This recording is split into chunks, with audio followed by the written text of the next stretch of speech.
Misterinya ya. Tangkuban Perahu misteri apa yang akan terjadi? Aduh. Legenda Sangkuriang kita akan ungkit semuanya di Raja Semesta TV.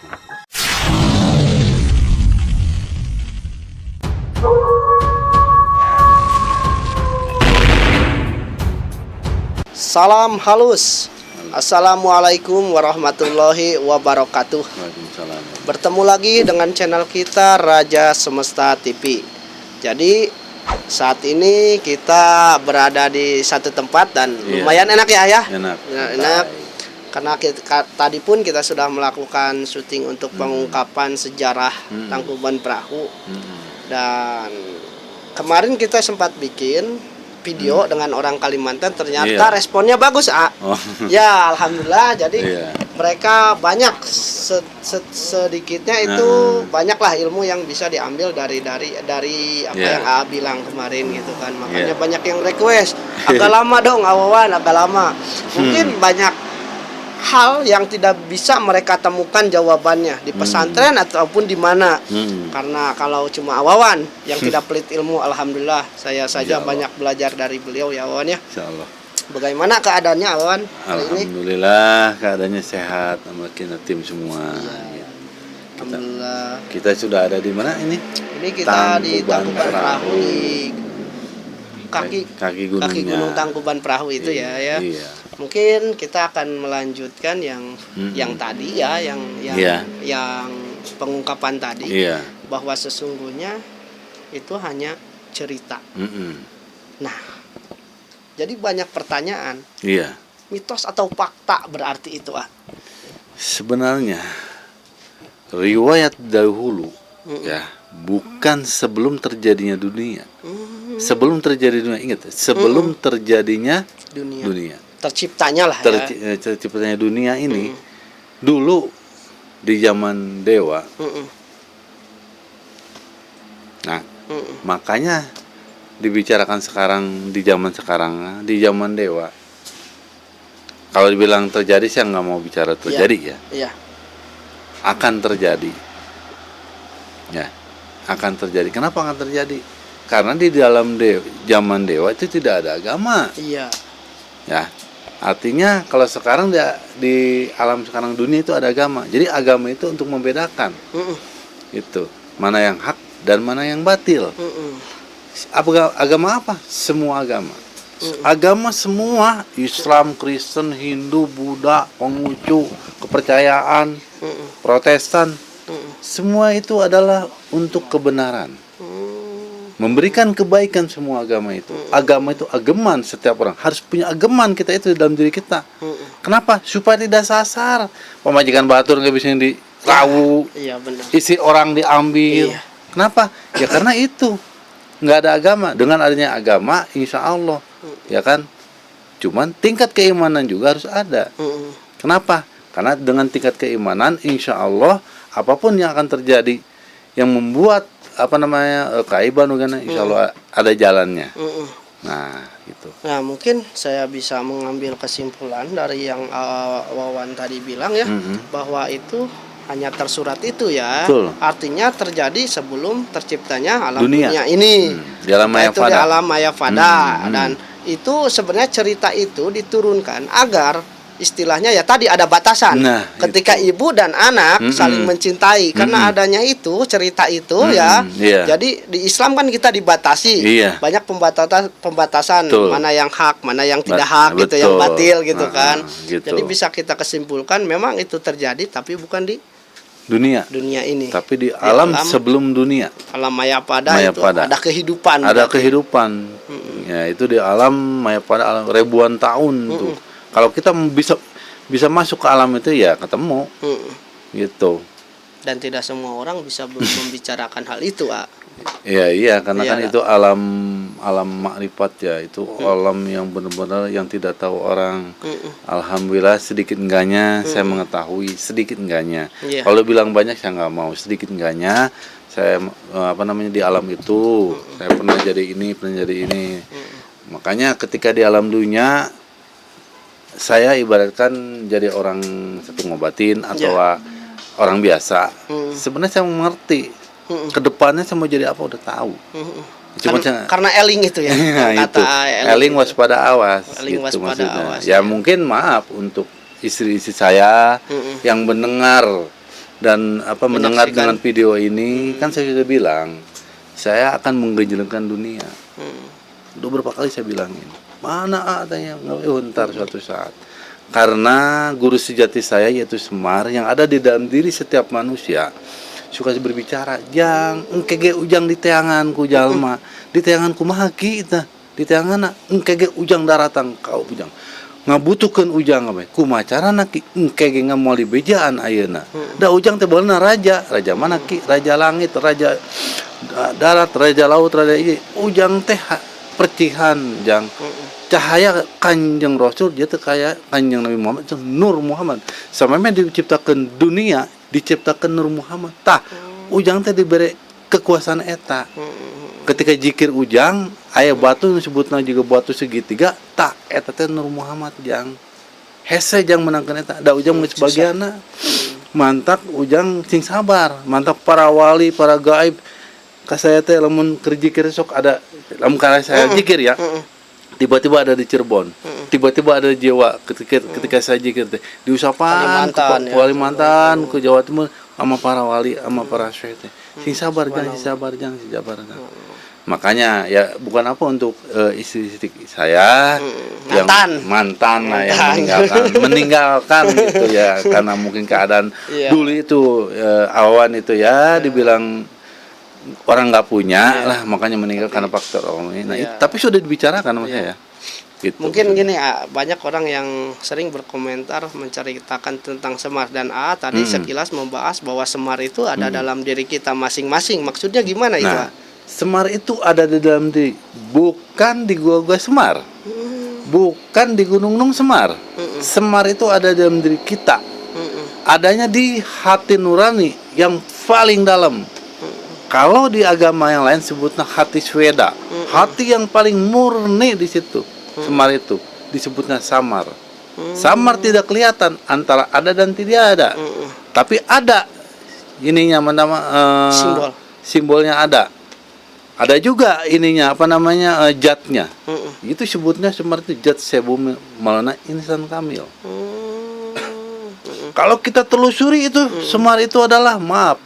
Kalau orang nggak belum tahu, itu Kanjeng Nabi Khidir. Oh, ya Kanjeng Nabi Khidir. Itu Semar. Makanya Kanjeng Nabi Khidir mengetahui sebelum terjadi.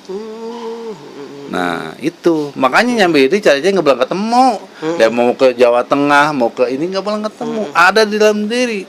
Masuk, melebur ke dalam diri, insya Allah ketemu di situ. Subhanallah itu. Ya, subhanallah. Dan apakah setiap orang atau setiap individu bisa sampai ke alam sana gitu? Insya Allah. Yang penting lupakan dunia dulu, kosongkan pikiran. Sesudah kosongkan pikiran, isikan pikiran kosong ada isi ada kosong. Masuk ke dalam, cut. Nah, masuk ke dalam.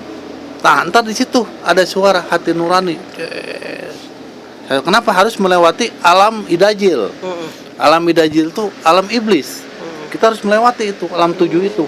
7 alam itu ya. Iya, harus melewati. Nah, ntar di situ hati nurani berbicara. Jang. Oh, saha ki ieu teh? Kaula teh Semar jang.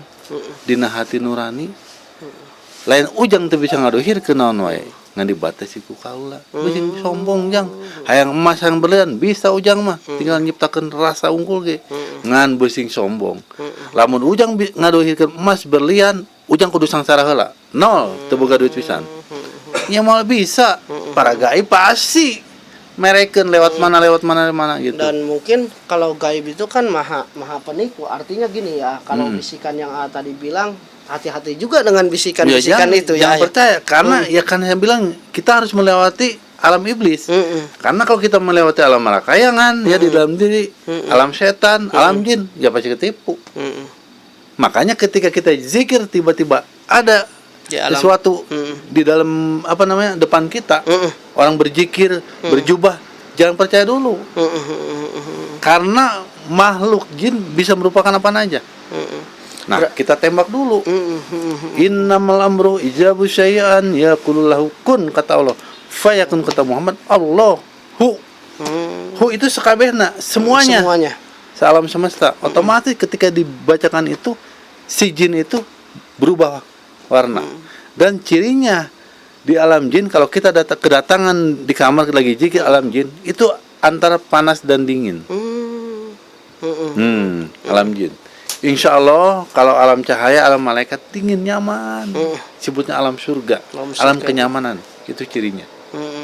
Dan mungkin untuk mengetahui atau membedakan ya, bisikan memang asli itu ini apa setan yang seperti itu, mungkin tahapannya itu dari kita ketika berzikir kita melewati alam marakayangan, alam setan, alam siluman, baru alam iblis. Betul. Nah, ketika tahapan itu sudah selesai, mungkin sampailah sampai kalau saya melewati langsung. Jadi tidak melewati alam marakayangan, tidak melewatkan alam iblis. Yang nggak tahu mungkin anugerah dari Allah. Ya itu gitu. Anugerah dari Allah. Dan sempat juga nih kawan semesta, saya pernah belajar lah dari AA itu sampai ke alam iblis, saya sudah takut harusnya jangan ya. Harusnya jangan. Mungkin belum waktunya mungkin ya. Mungkin belum waktunya ya yang AA bilang itu ketika berzikir saya ke alam marakayangan, orang-orang yang mati meninggal itu di sana saya pernah ke sana. Terus ketika saya melewati alam siluman aja, belum ke iblis itu, siluman aja udah takutan. Saya pernah bercerita, saya takut nih. Pas saya kan udah terus cuma hati saya belum yakin. Mungkin belum waktunya juga ya. Insya Allah waktunya pasti bisa. Dan gitu. Memang sebenarnya harus ada bimbingan juga. Memang harus ada bimbingan ya, tidak sembarangan. Misalkan kita istilahnya sendiri, mengulik sendiri, ataulah mencari-cari ilmu sendiri, mempelajari sendiri, bahaya juga ya. Bahaya. Kenapa? Karena gaib itu suka menjelma sama apa aja. Menipu mah enggak ya. Cuman suka yang aneh-aneh, jelek gitu, kiai. Kamu maunya apa?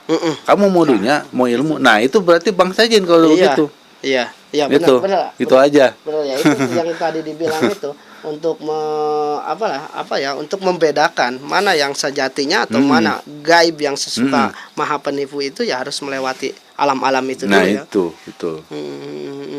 Dan ya banyak juga yang bercerita atau berkomentar di kolom komentar YouTube Raja Semesta TV, ingin berguru ke Awawan, Banyak ya. Dan kemarin pun kenapa Awawan gak membuat padepokan katanya. Gimana itu, Pak? Ya belum waktunya sih. Karena saya masih koboi. Ya. Kiai koboi. Jadi luarnya koboi, dalamnya Kiai Subhanallah ini. Masih pengen main. Kalau udah kita membuat satu padepokan, artinya kita harus benar-benar benar-benar serius gitu ya. Serius. Fokus lah Cuma ya. Harus benar-benar di situ. Nah, saya belum untuk itu. Kenapa? Ya kita masih muda lah. Ya, maksudnya berarti suatu hari nanti tidak menutup kemungkinan juga ya, kawan semesta. Jadi maka mari kita doakan saja agar Awawan cepat-cepat membuat padepokan. Dan cara berguru ke AA itu bagaimana? Katanya banyak yang berkomentar. Berguru dengan Awawan itu ngobrol aja. Sesudah ngobrol mungkin terkasih zikir. Yakinkan zikir itu. Dan insya Allah Awawan juga nggak bakalan melepas. Pasti mengontrol sampai sejauh mana di zikir itu. Yang penting keyakinan. Jangan, dan proses ya. Nah, iya, proses. Segala sesuatu tidak ada yang instan. Mungkin harus bersabarlah. Apalagi dengan kesibukan beliau saat ini, semakin membludaknya pasien-pasien atau tamu-tamu yang datang.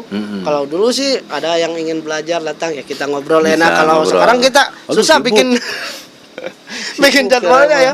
Hari ini aja kita sebenarnya harus pengobatan jarak jauh. Iya. Karena memang kita jenuh juga nih. Iya, betul. Udah beberapa minggu ke belakang, hampir sebulan kita di rumah terus gitu kan. Betul. Kita rindu juga nih dengan penelusuran dan alhamdulillah ada waktu ya, dan banyak yang mensupport tadi. Jadi kita berangkat.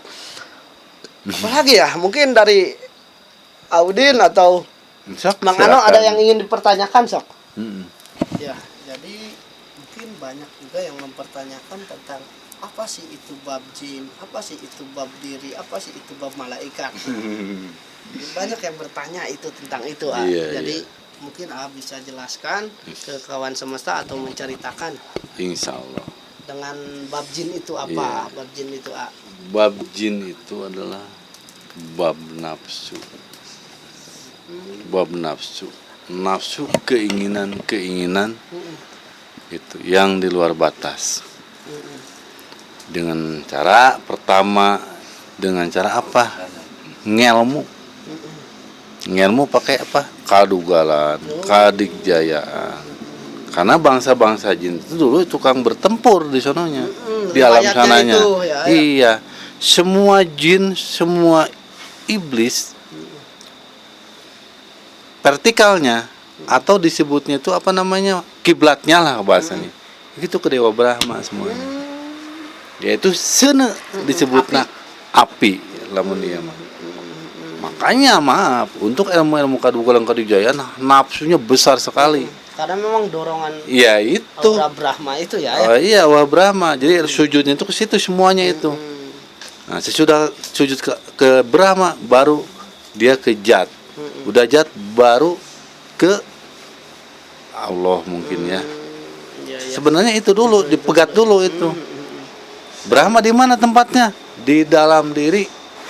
Semua ada di dalam diri. Bagaimana cara menemukannya atau berbicara dengan dia? Ya telem kajero. Karena mungkin gini ya, itu apa, Brahma itu kalau diibaratkan memang sudah takdir ilahi gitu ya, Iya. ya. Karena disitulah manusia diujinya. Betul. Bisa mengontrolnya tidak, ada malaikatnya, ada alam Brahmanya, ada dari setiap insan manusia itu. Ketika ruh ditiupkan gitu kan, ke jabang bayi itu ya itu cahaya udah itu komplit sama Allah Udah komplit diberikan itu ya. Brahmanya, Siwanya, Wisunya, ininya. Ya mungkin sekarang zaman sekarang disebutnya malaikat, mungkin gitu. Padahal itu semua itu Brahma itu adalah api. Api sejati, bukan api yang nggak sejati. Nah, api yang nggak sejati adalah bangsa jin. Ya kan, bangsa iblis. Bangsa iblis bisa bahasa Al-Qur'an karena dia sering mengintip bangsa iblis itu. Ketika di alam sana berbicara tentang agama, tentang diintip bangsa iblis itu. Nah, makanya bangsa iblis bisa Al-Qur'an, bisa ini, bisa ini. Makanya berarti orang-orang yang suka mengintip itu sudah bisa disimpulkan. Ya gitu.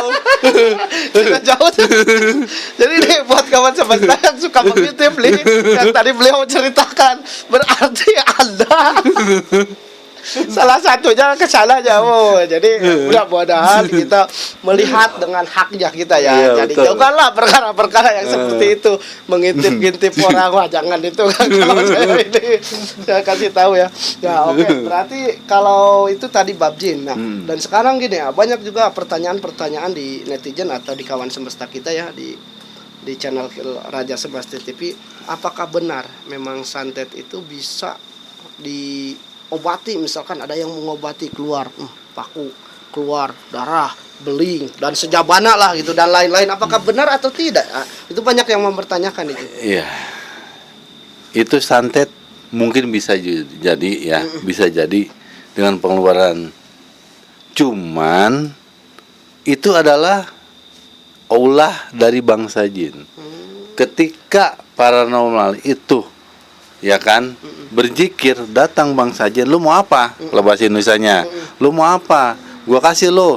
Lu mau kadikjayaan, lu mau asihan, lu mau ini, gua kasih. Gitu kan. Cuman ya mungkin berbicaranya ntar perjanjian. Ketika ntar meninggal di alam dunia, lu ikut gua. Lah gua kasih kekuatan. Itu bahasa Indonesia begitulah. Berarti bisa dikesimpulkan gitu. Memang ada, memang benar apa yang dia keluarkan, misalkan si paranormal ini mengobati, memang benar paku. Tapi bukan sejatinya paku yang di boneka itu diambil gitu ya. Mungkin ya saya sih nggak menjelaskan semua paranormal ya. Yang sebenarnya ini pembelajaran juga sih sebenarnya. Saya bingung berbicaranya. Pembelajaran juga untuk kawan semesta yang awam terhadap istilahnya bab-bab seperti ya pokoknya itu. Gini. Yang namanya santet dari sononya memang ada paku ya, dari bonekanya. Cuman yang sejatinya itu nggak balang keluar barang gitu aja. Kalau analogi misalkan ini boneka seseorang yang disantet, terus si amang ini misalkan mengobati keluar, padahal di bonekanya itu masih tertancap. Ya. Dan Sukma. Dan orangnya pun tetap saja masih sakit. Betul. Kan paling seminggu. Sukma. Itu karena yang menjadikan wujud itu barang itu ada bangsa jinnya. yang disuruh oleh ini tersebut. Gitu Jadi maksudnya. itu mah ada unsur X lah kalau bisa dikatakan. Iya, cuman saya Karena direkor. memang sejatinya ya santet-santet atau telu itu ya yang diambil sukma itu ya. Iya. Ya, sukma itu. Dan apakah setiap orang bisa atau apa ya menyadari ketika sukmanya tidak ada? Bisa enggak sebenarnya itu setiap orang? Tergantung sensinya, tergantung ilmunya. Karena kalau orang sudah mengambil sukma, berarti ilmunya subhanallah. Biarpun dia agama lain, biarpun dia dari Dayak, biarpun dari hutan, itu subhanallah. Kenapa? Ya itu ilmunya. Kenapa? Karena di daerah-daerah hutan itu, ya itulah sehari-harinya itu gitu. Apa namanya ilmunya itu gitu. Ya, ya maksudnya apakah misalkan ini mah misalkan gitu ada seseorang yang kena santet dan sukmanya diambil gitu. Bagaimana cara untuk menyadari wah sukma kita nih diambil orang ya, itu apakah bisa dengan tahapannya berzikir atau bagaimana untuk menyadari sampai ke sana? Ya kalau itu bukan berzikir, dengan kita menunggalkan kita dengan Gusti Allah, mengosongkan pikiran, tapi udah kosong semua, zikir langsung, menunggalkan. Nah ntar juga ada kabar dari alam semesta, dari hati nurani, itu kalau ke alam kemarifat itu. Ya untuk setiap orang yang diambil sukma, ya kalau dia tidak tahu ilmunya ya kena. Ya tapi sederhananya sih gini ya, ketika memang sukma kita tidak ada satu atau dua, sebenarnya kalau orang sensitivitasnya Linglung dikit juga ya, ini bengong, sehari-hari itu merasa hampa, nah hambar itu. Ya, karena saya pernah mengalami itu lah. Pernah mengalami itu ketika saya belajar ke proses saya sampai ke sana gitu. Ternyata sukma saya di kerangkeng gitu. Makanya dari pagi bangun tidur sampai malam ketemu kata saya kok ada yang beda ini ada. Cuma saya belum yakin gitu ketika saya bertanya sama Haris, memang kalau Haris itu adalah salah satu murid yang paling lumayan lah. Istilahnya pas dia lihat, lu ngapain kesana, kata Haris kan gitu. Enggak, cuma main aja, pengen tahu doang kata saya gitu.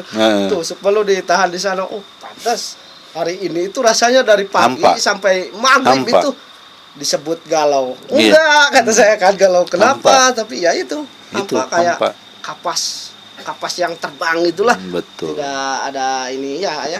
Itu ya, berbahaya kalau sukma mungkin diambil. ada pesan nih untuk terakhir kawan semesta sebelum kita closing nggak? Oh ya, untuk kawan semesta, pertama adalah ya ibadahlah. Di Islam itu ibadah mungkin sholat dengan berzikir ya kan, dengan berzikir dengan ibadah lain ya kan. Tolong untuk kawan semesta, di dalam Islam ada namanya awal Bismillahirrahmanirrahim, dengan menyebut nama Allah yang Maha Pengasih Penyayang. Itu Islamnya. Untuk agama-agama lain juga ada. Berikan kasih dan sayang. Contohkan kasih dan sayang. Bagaimana cara mencontohnya? Jangan dibaca doang. Memberikan pertolongan. Kalau kita punya harta, berikan sedikit enggaknya. Kalau kita punya keahlian, berikan sedikit bantuan kepada orang lain. Di agama lain, semuanya agama. Kasih dan sayang. Nah itu adalah afalnya atau laku lampanya di dalam kita membaca Bismillahirrahmanirrahim. Mungkin simbol dari Prabu Siliwangi juga sila asah, sila asih, sila asyuh. Iya. Nah itu simbolnya kasih dan sayang semua. Jadi agama apapun tidak mengajarkan kejahatan. Ya. Dia mengajarkan kebaikan semua juga. Cuman tergantung orang-orangnya, bagaimana nafsu itu bisa diseimbangkan enggak. Nah untuk ntar mungkin kita lanjut untuk masalah nafsu. Ya itu nanti kita bikin lagi ya. Jadi untuk mengulik lebih dalam tentang nafsu-nafsu, bagaimana cara kita mengontrol nafsu itu, bagaimana cara kita memahami nafsu itu agar tidak menggebu-gebu ya. Nah ya. itu. Ya oke kawan semesta, jadi banyak pelajaran yang bisa kita ambil juga nih di video kali ini. Dari tadi kita hampir durasi sampai 25 menit kalau nggak salah. Jadi ambil sisi positifnya, buang jauh sisi negatifnya. Artinya kata beliau, tidak ada agama yang mengajarkan untuk keburukan. Jadi tetap halus terhadap sesama. Assalamualaikum warahmatullahi wabarakatuh. Salam halus.